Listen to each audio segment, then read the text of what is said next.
The Turn of the Screw by Henry James. Chapter 16.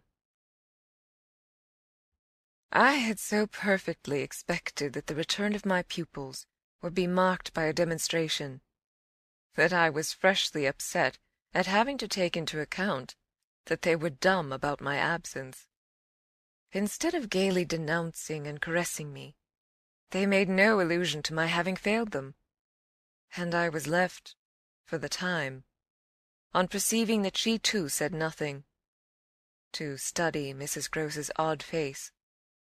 I did this to such purpose that I made sure they had in some way bribed her to silence, a silence that, however, I would engage to break down on the first private opportunity.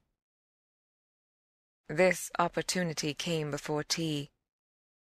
I secured 5 minutes with her in the housekeeper's room, where, in the twilight, amid a smell of lately baked bread, but with the place all swept and garnished, I found her sitting in pained placidity before the fire.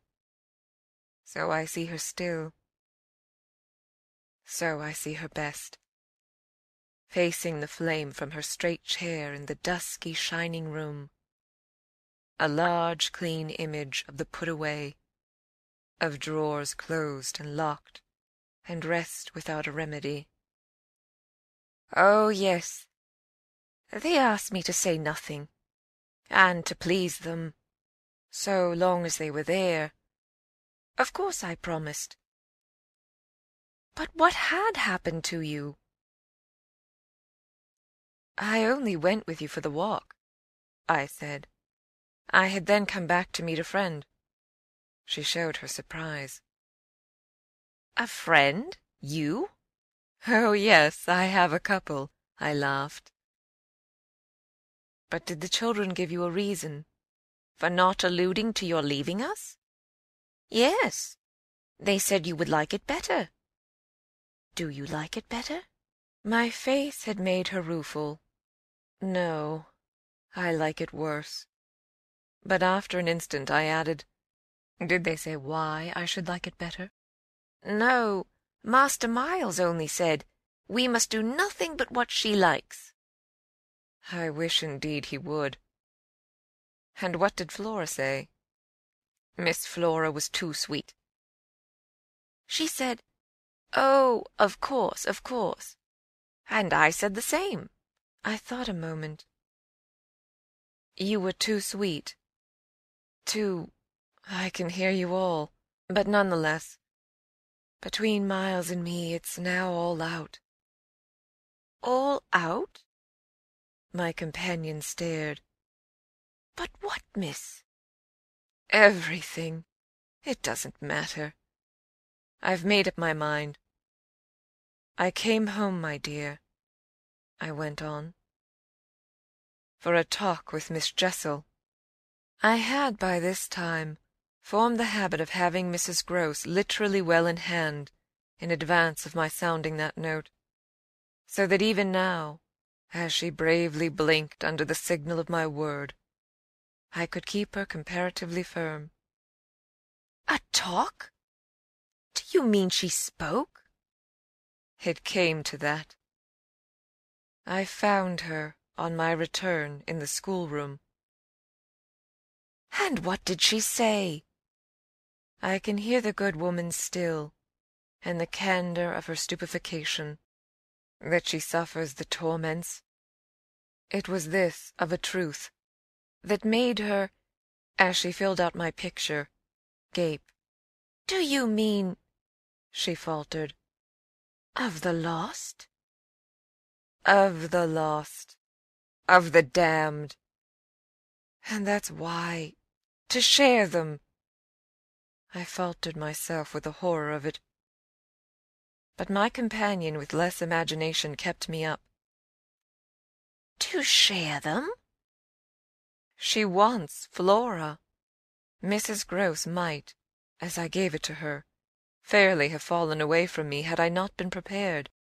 I still held her there, to show I was, as I've told you, However, it doesn't matter.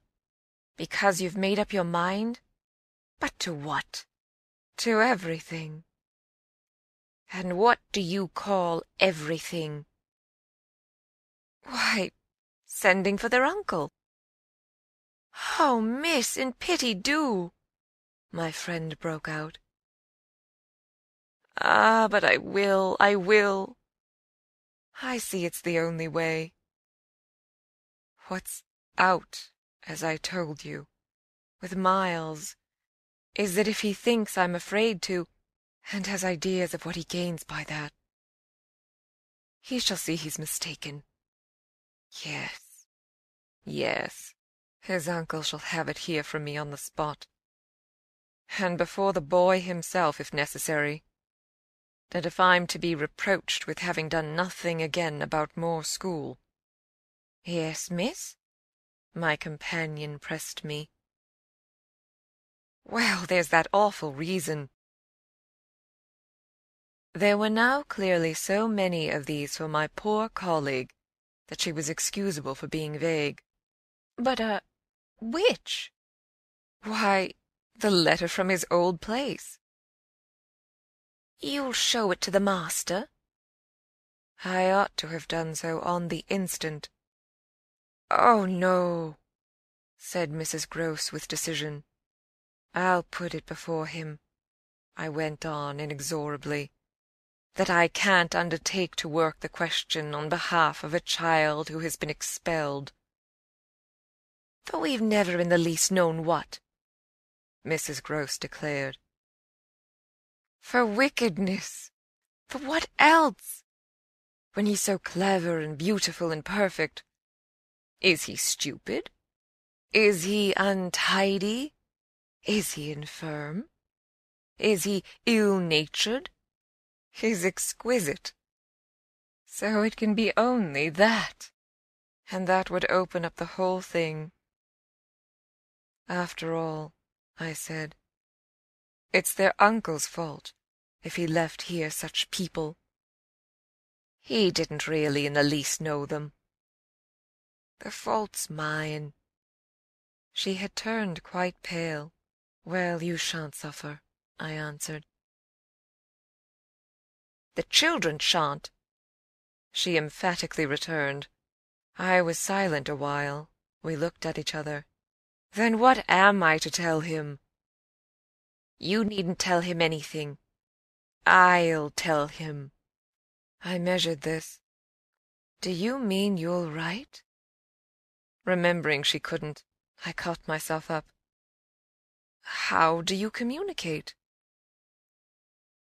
I tell the bailiff. He writes.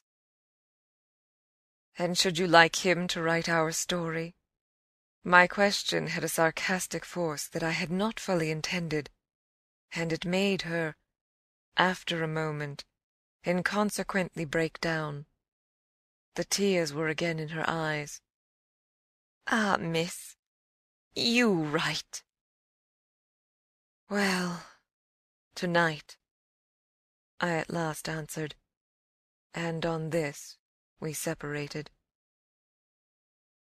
End of Chapter 16